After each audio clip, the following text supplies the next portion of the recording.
everyone, gonna be showing you how to pre-assemble a resin kit. Working up on this guy recently. Yay!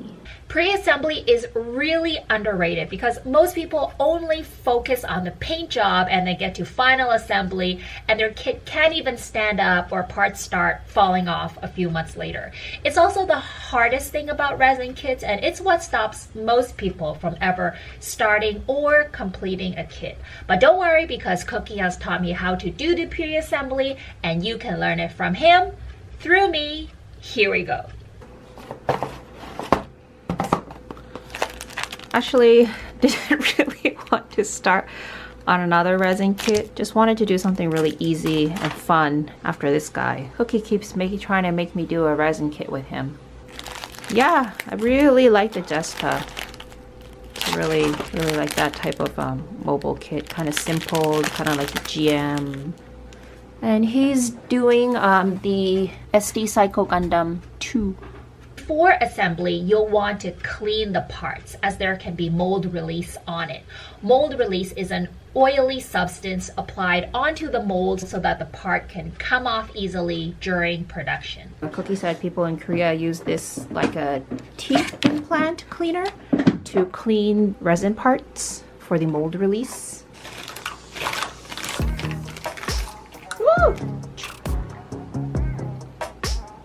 Here are all the tools that we use. Drill, big drill head, small drill head. This will come off of the hand drill. Small drills, big drills, something to push magnets into place. Just good to have something heavy duty to help with the pushing. And wire cutters. If you get something that's too small like this, it's not going to cut up really thick wires. You'll need something bigger and more heavy duty. Permanent markers to help you match up parts that you drill.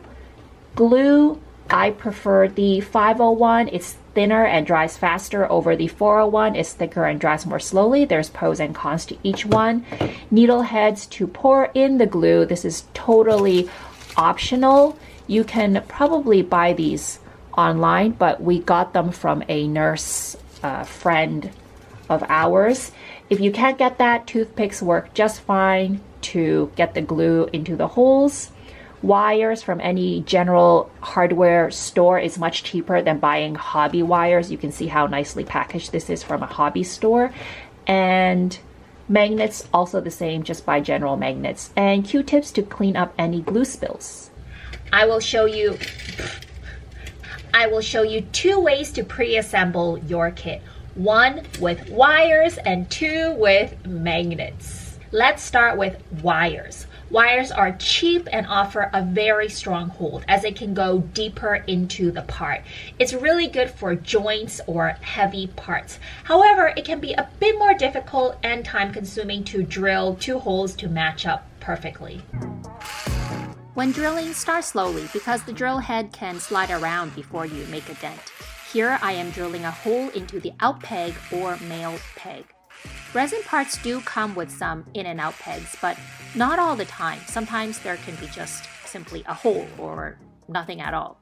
However, even if it does come with pegs, it alone doesn't hold the weight of the entire kit.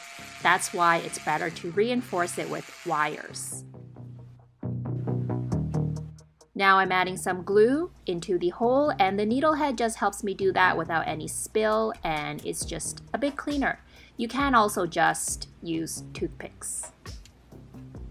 As I do the pre-assembly, none of the parts are actually glued together yet. The wire isn't actually strong enough to hold the parts into place, so parts might fall off as you work. You can use some masking tape or a tiny bit of glue to hold it temporarily in place. Once you get to final assembly is when you really glue everything together. I'm trying to push the other part into the wire to make a dent, but sometimes that dent isn't always clear, so you can use some ink from a permanent marker to help you see better.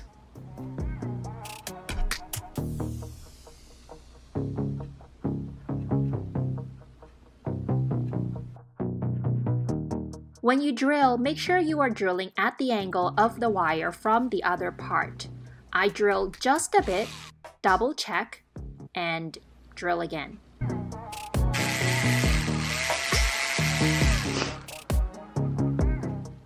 You can hear a good snap, but it's still not fitting in perfectly. And you can see I've gone off the mark a bit. These angled parts are usually a bit harder to do. When this is the case, you can drill to widen the hole a bit and make more room for the wire to go into. If the part is too loose and you've made the hole too big, during final assembly, you can just use more glue. If you ever drill a hole way too wide, you can just use some epoxy putty to fill in the hole. Give it 1 to 2 days to dry completely, and it'll be hard enough to drill a new hole into. This is what I mean about wires being harder to work with.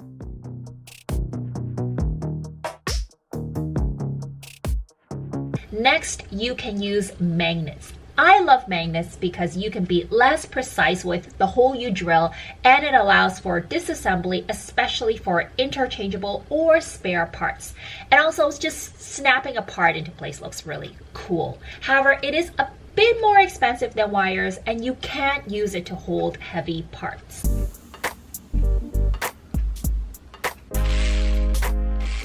Again, drill slowly to make an initial dent.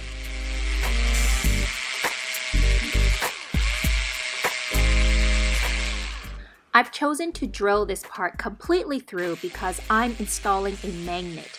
This will allow me to push the magnet back out from the other side if I make any mistakes. Of course, drilling all the way through isn't always an option. I started the hole with a smaller drill bit because it goes through the part more easily. Then I changed to a bigger drill bit that matches the size of the magnet. Notice the drill bit is actually too big for my drill head. I did this assembly before we bought the bigger drill head.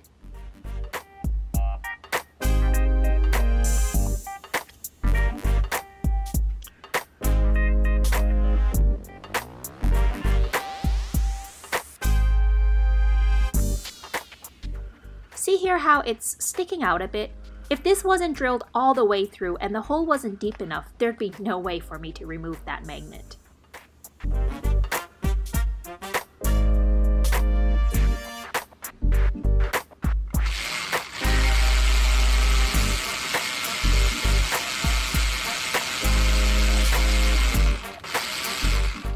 If you noticed when I drilled for wires, I always held the drill horizontally so that I could see the angle was straight. However, angles don't really matter for magnets, and that's why I'm drilling it vertically on the table for support. Neither does matching up the hole perfectly matter. That's why magnets are so much easier to work with. Notice that I cannot drill all the way through this part.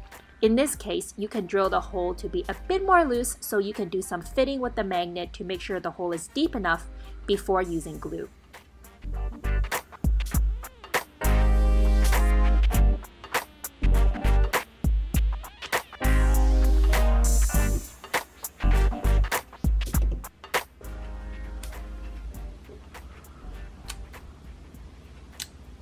Now, those are just 2 ways I chose to use for this particular kit.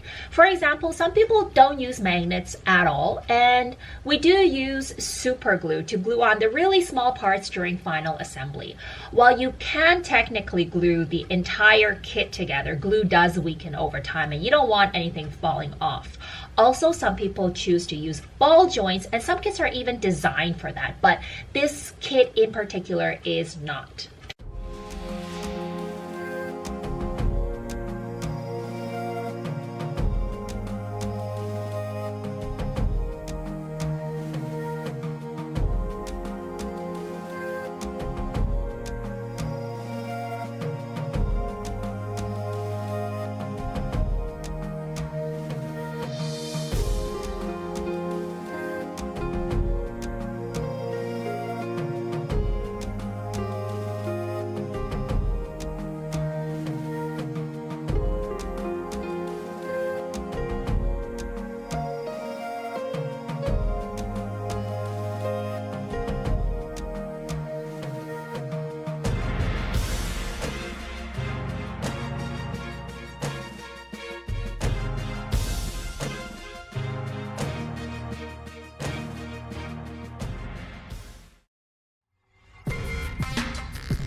Your likes, comments, and subscription helps this channel grow on YouTube and puts me on the path towards making more videos.